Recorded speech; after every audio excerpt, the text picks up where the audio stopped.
पहला क्वेश्चन है, केचुए में हृदय होते हैं 6 जोड़े, 4 जोड़े, 2 जोड़े, 1 जोड़े। टीजीटी 2013 में क्वेश्चन पूछा गया था कि केचुए में हृदय कितने जोड़े होते हैं। आंसर सही होगा बी, केचुए में 4 जोड़े हृदय होते हैं। 4 जोड़ी हृदय पाए जाते हैं। बता दें कि ये 7वें, 9वें और 12वें तथा 13वें खंड में होते हैं। 7वें में, 9वें में, 12वें में और 13वें खंड में 4 जोड़ी हृदय पाए जाते हैं, जिसमें से 7वें तथा 9वें खंडों के हृदय पार्श्वीय हृदय कहलाते हैं या लेटरल हार्ट कहलाते हैं, और जो 12वें तथा 13वें खंडों के हृदय होते हैं ये पार्श्वग्रसनीय हृदय कहलाते हैं या लेट्रोआसोफेगियल हार्ट कहलाते हैं। आते हैं नेक्स्ट क्वेश्चन पर। एनिलिडा का विशिष्ट लक्षण है। एनिलिडा का विशिष्ट लक्षण कौन सा है? सीलोम, नेफ्रीडिया, उभयलिंगी, पूर्ण आहार नाल। टीजीटी 2013 में ये भी क्वेश्चन पूछा गया था। इसका आंसर होगा बी, एनिलिडा का विशिष्ट लक्षण नेफ्रीडिया होता है। आप लोगों को बताते चलें कि सभी एनिलिडा संघ के जंतुओं में उत्सर्जन या एक्सक्रीशन के लिए नेफ्रीडिया पाए जाते हैं। यानी इस संघ में जितने भी जंतु पाए जाते हैं उनमें उत्सर्जन के लिए या एक्सक्रीशन के लिए नेफ्रीडिया होते हैं। नेक्स्ट क्वेश्चन है, केचुए में उत्सर्जी पदार्थ होता है। केचुए में उत्सर्जी पदार्थ क्या होता है? एमिनो अम्ल, यूरिया, यूरिक अम्ल, अमोनिया व यूरिया। पीजीटी 2010 में आया और 2013 में आया। 2 बार ये क्वेश्चन पूछा गया पीजीटी में। इंपॉर्टेंट क्वेश्चन है। पूछा गया था केचुए में उत्सर्जी पदार्थ होता है क्या? तो आंसर सही होगा डी, अमोनिया और यूरिया केचुए में उत्सर्जी पदार्थ होता है। बता दें कि केचुए नाइट्रोजनी पदार्थ का उत्सर्जन म्यूकस और मूत्र के रूप में करते हैं। नाइट्रोजनी पदार्थ का उत्सर्जन किस रूप में करते हैं?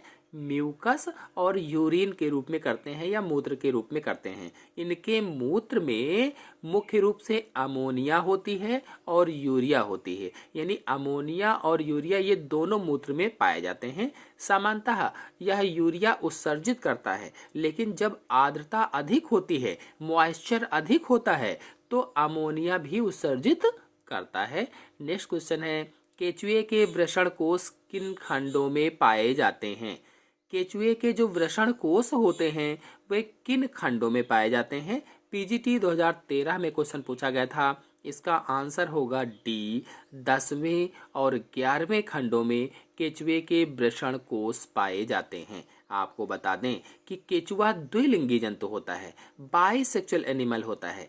इसमें 10वें और 11वें खंड में वृषण कोष पाए जाते हैं या टेस्टिस सैक पाए जाते हैं, और प्रत्येक वृषण कोष में 1 जोड़ी वृषण होते हैं। हर एक वृषण में 1 जोड़ी वृषण होते हैं, हर एक वृषण कोष में।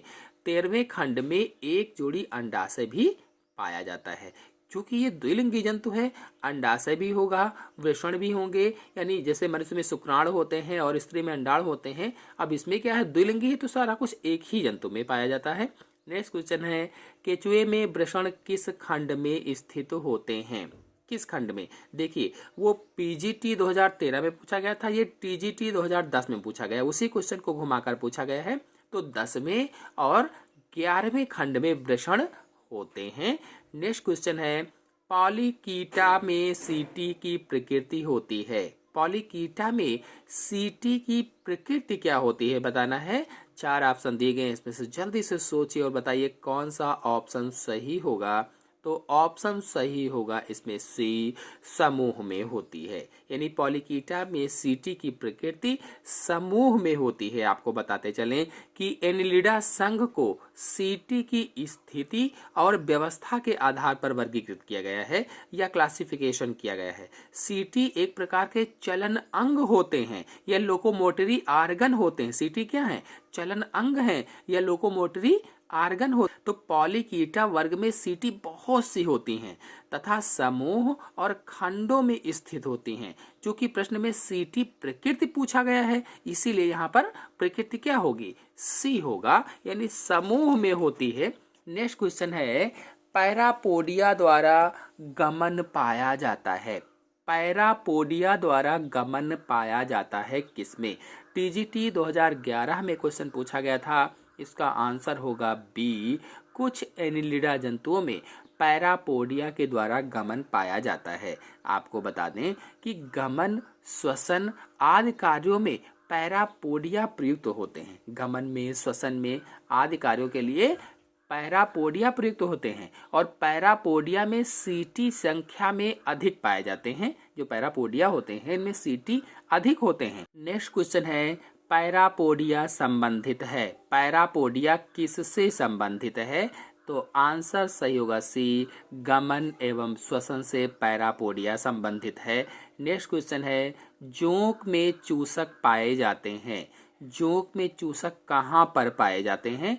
ये क्वेश्चन पीजीटी 2010 में आया और फिर 3 साल बाद 2013 में आया, 2 बार आया।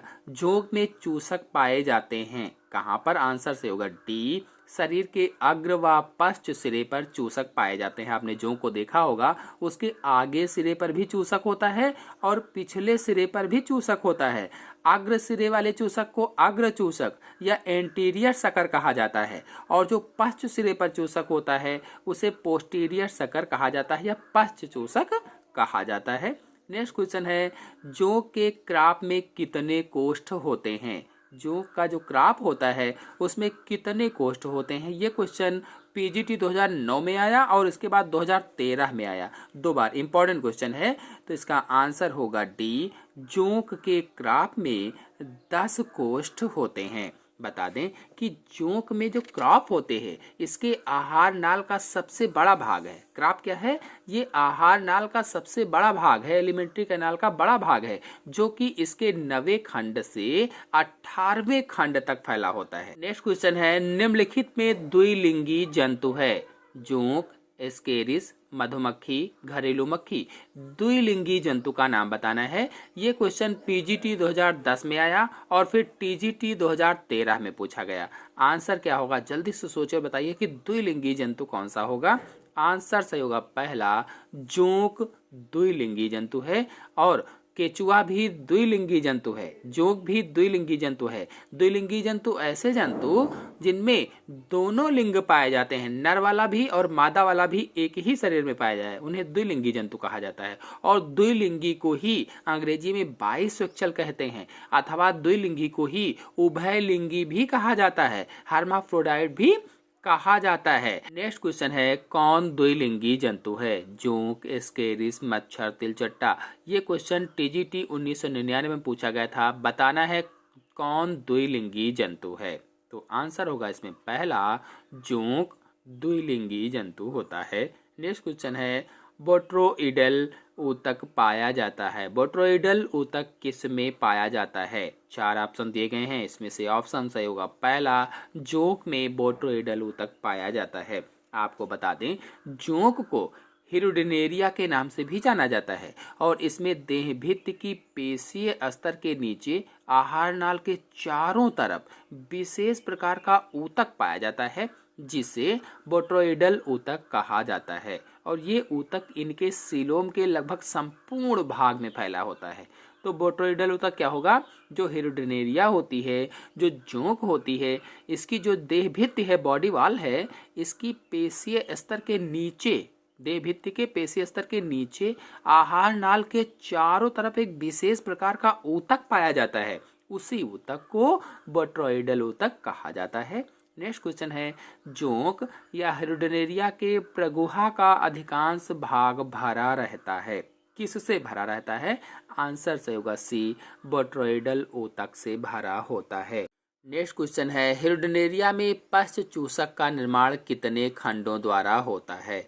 पश्च जो चूसक होता है उसका निर्माण कितने खंडों के द्वारा होता है? आंसर सही होगा सी, 7 खंडों के द्वारा पोस्टीरियर सकर या पश्च चूसक का निर्माण होता है। और जो अग्र चूसक होता है ये 3 खंडों के द्वारा बनता है। अग्र चूसक 3 खंडों के द्वारा, पश्च चूसक 7 खंडों के द्वारा। और कहाँ से कहाँ तक अगर पूछा जाए तो 27वें से लेकर के 33वें खंडों में, 27वें से 33वें खंडों में कुल 7 खंडों द्वारा पश्च चूसक बनता है। अग्र चूसक पूछ लिया जाता अगर तो 3 खंडों के द्वारा बनता है। नेक्स्ट क्वेश्चन है, निम्न में से कौन एक सिलेंट्रेट है? सिलेंट्रेट कौन है? आंसर सही होगा बी, सी पेन सिलेंट्रेट होता है। सी पेन यानी समुद्री पेन सिलेंट्रेटा संघ का जंतु है और इसका वैज्ञानिक नाम पिनेटुला है, पिनेटुला। नेक्स्ट क्वेश्चन है, जोंक अपने शिकार से लगातार रक्त धारा प्राप्त करता है, किसको उसमें उड़ेल कर प्राप्त करता है? आंसर सही होगा बी, हिरुडिन। हिरुडिन को उड़ेल कर लगातार रक्त धारा प्राप्त करता है और हिरुडिन एक रुधिर स्कंदन रोधी पदार्थ होता है। हिरुडिन क्या है? रुधिर स्कंदन रोधी पदार्थ होता है जो कि जोंक द्वारा स्रावित होता है या लीच के द्वारा स्रावित होता है, बहता है। अतः रुधिर का थक्का नहीं जमता है और यह लगातार रुधिर प्राप्त करता रहता है, क्योंकि ये पदार्थ स्रावित कर देता है और जिसकी वजह से रुधिर जमता नहीं है और ये खून को प्राप्त करता रहता है। हिपैरिन भी एक स्कंदरोधी होता है जो मनुष्य की रुधिर वाहिनियों में प्राकृतिक रूप से पाया जाता है और रुधिर वाहिनियों के अंदर थक्का जमने से रोकता है। हिपैरिन क्या है? मनुष्य में पाया जाता है जो रुधिर का थक्का जमने से रोकता है। हिरुडिन क्या है? हिरुडिनेरिया में पाया जाता है, ये भी रुधिर का थक्का बनने से रोकता है। इनमें कौन एक रक्त चूसक है? रक्त चूसक का नाम बताना है। तो हिरुडिनेरिया या जियोंक या लीच, कुछ भी आप कह दें, कई सारे नाम है इसके। तो ये रक्त चूसक है, यानी रक्त को चूसता है, बाह्य परजीवी होता है ना। बाह्य परजीवी होकर यानी बाहर से चिपक जाता है और रक्त को चूसता रहता है। नेक्स्ट क्वेश्चन है, लीच में गमन किसके द्वारा होता है? किसके द्वारा गमन होगा? तो आंसर सही होगा सी, हाइड्रोस्केलेटन। हाइड्रोस्केलेटन के द्वारा लीच में गमन होता है। आपको बताते चलें कि लीच एनिलिडा संघ के हिरुडिनेरिया वर्ग में आता है और इस वर्ग के जंतुओं में गमन अंग कौन कौन से होते हैं? सीटी, पैरापोडिया, पाद इत्यादि ये सब नहीं पाए जाते हैं। इनमें पेशियों तथा कंकाल की सहायता से गमन होता है, यानी कि ना तो सीटी होंगे उसमें, ना तो पैरापोडिया होंगे, ना पाद होंगे, ये सब नहीं होते हैं गमन के लिए इस वर्ग में। किसमें? हिरुडिनेरिया वर्ग में। और इनके लिए कैसे चलते हैं ये? फिर पेशियों तथा कंकाल की सहायता से ये गमन करते हैं। नेक्स्ट क्वेश्चन है, केचुआ सकारात्मक प्रतिक्रिया दर्शाता है। 4 ऑप्शन दिए गए हैं, कौन सा ऑप्शन सही होगा? ऑप्शन सही होगा सी, रसायन के प्रति केचुआ सकारात्मक प्रक्रिया दर्शाता है, क्योंकि ये इसमें रिसेप्टर पाए जाते हैं, संवेदांग पाए जाते हैं, रसायन संवेदांग होते हैं। ये कह लीजिए कि कीमो रिसेप्टर्स होते हैं और फिर फोटो रिसेप्टर्स भी होते हैं जो प्रकाश के प्रति नकारात्मक व्यवहार को भी दर्शाते हैं। नेक्स्ट क्वेश्चन है, स्टेटोसिस्ट अंग हैं। स्टेटोसिस्ट अंग हैं बताना है, कौन होगा? 4 ऑप्शन दिए गए हैं, इसका ऑप्शन सही होगा सी, संतुलन का अंग स्टेटोसिस्ट होता है। बता दें कि स्टेटोसिस्ट संतुलन से संबंधित संवेदांग होते हैं, संतुलन से संबंधित संवेदांग हैं जो एनिलिडा, आर्थ्रोपोडा आदि संघ के जंतुओं में पाए जाते हैं। नेक्स्ट क्वेश्चन है, हीमोग्लोबिन पाया जाता है इसके प्लाज्मा में घुला हुआ। किसके प्लाज्मा में घुला हुआ हीमोग्लोबिन पाया जाता है? आंसर सही होगा डी, केचुआ के प्लाज्मा में हीमोग्लोबिन घुला हुआ पाया जाता है। तो हीमोग्लोबिन मुख्य रूप से कशेरुकी के रुधिर में पाया जाता है जो वर्टिब्रेट्स होते हैं, और यह इनके लाल रुधिराणुओं में पाया जाता है, यानी आरबीसी में पाया जाता है। जबकि कुछ अन्य जो अकशेरुकी जंतु होते हैं, जो कशेरुकी नहीं होते हैं, इनवर्टिब्रेट्स होते हैं, जैसे कौन सा? केचुआ है। तो केचुए में हीमोग्लोबिन इनके रुधिर प्लाज्मा में ही घुला रहता है, इसी कारण इनका रुधिर लाल होता है। नेक्स्ट क्वेश्चन है, अकशेरुकी प्राणियों में हीमोग्लोबिन पाया जाता है किसमें? 4 ऑप्शन दिए गए हैं, इसमें ऑप्शन सही होगा सी, रक्त प्लाज्मा में पाया जाता है। नेक्स्ट क्वेश्चन है, केचुए में रक्त रंजक होता है। रक्त रंजक, देखिए प्रश्न को घुमाकर पूछा गया है, तो हीमोग्लोबिन ही रक्त रंजक होता है।